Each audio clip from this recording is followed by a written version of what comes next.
আমার ছেলে আমার কথা মতো চলে বলে আপনি আপনার মেয়ের বিয়ে আমার ছেলের সঙ্গে দিবেন না। এই কথা কি সত্য? জি, সত্য। আপনি কি জানেন আমার ছেলে রাহিল একজন ইঞ্জিনিয়ার? সে খুব ভালো বড় চাকরি করে। ছাত্রজীবনে সে কখনো দ্বিতীয় হয়নি এবং তার এসব অর্জনের পেছনে আমার অবদান মুখ্য ছিল। জি, আমি জানি। দেখুন, আপনার এতে মন খারাপ করার কিছু নেই। আমার মেয়ে মুন্নি অত্যন্ত ভালো মেয়ে। তার পড়াশোনার রেজাল্টও ভালো। আমার মেয়ে আপনার ছেলেকে অনেক ভালোবাসে। সে আমাকে বলেছে যে সে বিয়ে করলে রাহিলকেই বিয়ে করবে। কিন্তু এই বিয়েতে আমি রাজি নই। আমি শুধুমাত্র আমার মতামত দিয়েছি। আমি মনে করি একটা প্রাপ্তবয়স্ক ছেলে কিংবা মেয়ে তার নিজের বুদ্ধি বিবেচনা থেকে চলবে, অন্য কারোর কথায় নয়। আপনি কি চান যে আমার ছেলে আপনার মেয়ের কথা শুনে চলুক? বিয়ের পর সে কেন বউয়ের কথা বাদ দিয়ে মায়ের কথা শুনবে, তাতেই আপনার আপত্তি? দেখুন, আসলে আপনি ব্যাপারটাকে যেভাবে দেখছেন আমি ব্যাপারটাকে সেভাবে দেখি না। আমি আপনাকে একটা গল্প বলতে চাই, যদি আপনার সময় থাকে। বলুন আপনার গল্প। একটা মেয়ের ৩০ বছর আগে বিয়ে হয়েছিল। মেয়েটার যখন বিয়ে হয় সংসার নিয়ে মেয়েটার অনেক স্বপ্ন ছিল। সে জীবনে কতবার চড়ুই ভাতি খেলেছে। তার একটা ছোট ঘর হবে, সেই ঘরটাকে সে তার স্বপ্ন দিয়ে সাজাবে। তার যে জীবন সঙ্গী হবে তার সঙ্গে সারা রাত গল্প করবে, খুনসুটি করবে। বৃষ্টির দিন মেয়েটা তার সঙ্গে বৃষ্টিতে ভিজবে। ছেলেটা বেলি ফুলের মালা এনে মেয়েটার খোঁপায় পরিয়ে দিবে। তারা দুজন শহরের রাস্তায় হাঁটবে, নদীর ধারে বসে থাকবে। কোনো কোনো রাত তারা শুধু গল্প করে কাটিয়ে দিবে। কখনো দুজন শুধু হাত ধরে বসে থাকবে। তাদের সন্তান হবে, তারা একসঙ্গে পার্কে যাবে। ছেলেমেয়েরা যখন দৌড়াদৌড়ি করবে তখন তারা ভাববে তারা কত সুখী। আচ্ছা, মেয়েটা জানতো ছেলেটা ভীষণ মেধাবী চিকিৎসক। জীবনে সে কোনোদিন দ্বিতীয় হয়নি। খুব উঁচু বংশের ছেলে। মেয়েটা যখন ছেলেটার ঘরে বউ হয়ে এলো, তার স্বপ্নের সঙ্গে জীবন মিলল না। তার সেই অতি ব্যস্ত স্বামীর তার জন্য সময় নেই। তিনি এসেই মায়ের সঙ্গে গল্প করতে বসে যেতেন। তারা দুজন কখনো ঘুরতে যেতে পারত না, কেননা তার মা বলতো জীবনে এত ঘুরে কি হবে। আমি আর তোর বাবা কি ঘুরেছি? তাদের রাত জেগে গল্প করা হতো না। মা ছেলে মা শুধু ছেলের বউয়ের দোষ ধরতো। ছেলেটা এসে বউটাকে কথা শোনাতো।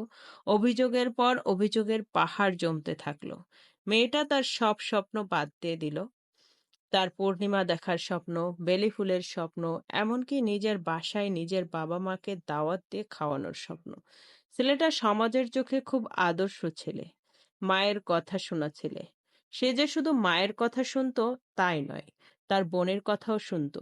বোন বলতো, ভাইয়া ভাবি কিন্তু এই কাজটা ঠিক করেনি। অমনি ছেলেটা এসে নিজের বউকে দুটো কথা শুনিয়ে যেত।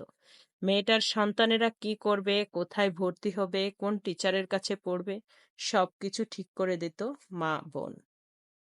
মেয়েটা শুধুমাত্র একজন বউ ছিল, কিন্তু সংসারে তার কোনো ভূমিকা ছিল না, তার কোনো সম্মান ছিল না। সবাই বলতো, আপনার স্বামী কি মেধাবী মানুষ, কি দারুণ পরিবারে আপনার বিয়ে হয়েছে। আর মেয়েটার কাছে বাস্তবতা ছিল পুরাই উল্টো। তার জীবনের সব স্বপ্নকে জলাঞ্জলি দিয়ে শুধু জীবনটা কোনোভাবে কাটিয়ে দেয়া। একদিন মেয়েটার ডাক্তার স্বামী মারা গেলেন। মেয়েটা পড়ল চরম বিপদে। শাশুড়ি ননদ সব দূরে সরে গেল। মেয়েটা তার দুই মেয়েকে নিয়ে তার জীবন যুদ্ধ চালিয়ে গেল। কিন্তু এর মাধ্যমে আপনি কি বোঝাতে চান? দেখুন, একটা ছেলে তার মায়ের কথা শুনবে, বোনের কথা শুনবে, এতে দোষের কিছু নেই। কিন্তু একটা ছেলে যখন কোনো দায়িত্বে যাবে, স্বামী হবে, বাবা হবে, তখন তার নিজের সিদ্ধান্ত নেয়ার যোগ্যতা থাকতে হবে। বড় হওয়া কাকে বলে? বড় হওয়া মানে নিজের ভালো মন্দ বিচার করার ক্ষমতা, নিজের বুঝার ক্ষমতা।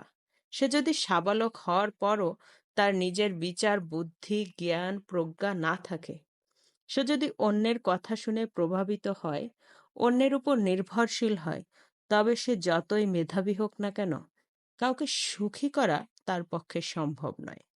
এ ধরনের মানুষের মানুষ চেনার ক্ষমতা কিংবা বিচার বুদ্ধির ক্ষমতা থাকে না। আসলে এ দেশের শিক্ষা ব্যবস্থায় একজন মানুষকে বড় হওয়া, স্বামী হওয়া কিংবা বাবা হওয়া, এ ব্যাপারগুলো শেখানো হয় না। আপনি বয়সে বড় হতেই পারেন, মেধাবীও হতে পারেন, কিন্তু একজন মানবিক, চিন্তাশীল এবং বিবেকবান নাও হতে পারেন। এই গল্পের মেয়েটা কে? আপনি? জি, আমি সেই মেয়ে যার খুব উঁচু বংশে বিয়ে হয়েছিল। কিন্তু এই উঁচু বংশ, মেধাবী স্বামী, দারুণ পরিবার কোনো কিছুই আমাকে সারা জীবন কোনো সুখ স্মৃতি দেয়নি। বরং আমাকে সাগরের মাঝখানে নিয়ে গিয়ে আমার হাত ছেড়ে দিয়েছে। তাই তখন থেকে আমি সিদ্ধান্ত নিয়েছি আমি জীবনে আমার সন্তানদের এমনভাবে বড় করব যেন তাদের নিজেদের বিবেক বুদ্ধি হয়, তারা যেন শুধু বয়সে বড় না হয়, মননে চিন্তায় বড় হয়। তাই আমি যেদিন শুনেছি আপনার ছেলে আপনার কথা মতো চলে, সেদিন আমি আমার মেয়েকে আমার সিদ্ধান্তের কথা জানিয়ে দিয়েছি। যে ছেলে এত বড় হয়েও নিজের বিচার বুদ্ধি অনুযায়ী চলতে শিখেনি, তার কাছে খুব বেশি আশা করার কিছু নেই। আমি, আপনি মা হতে পারি, কিন্তু আমাদেরও ভুল হতে পারে। আমরা ভুল ত্রুটির ঊর্ধ্বে নই। সবচাইতে বড় কথা হচ্ছে নিজের বিচার বুদ্ধি থাকতে হবে। আপনার মেয়ে কি বলল?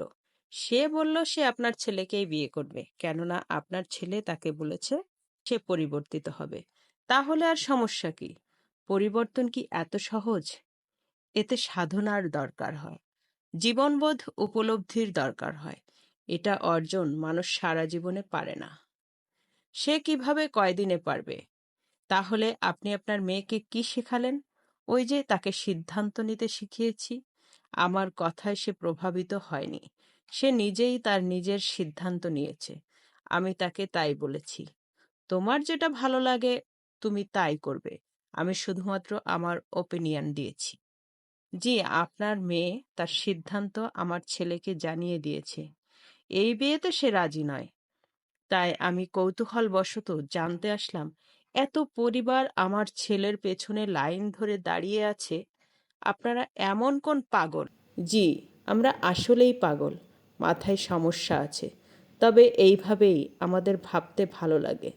পাগল হওয়া মন্দ নয়। কেমন লাগলো গল্পটা জানাতে ভুলবেন না। আজকের মতো বিদায় নিচ্ছি। ধন্যবাদ।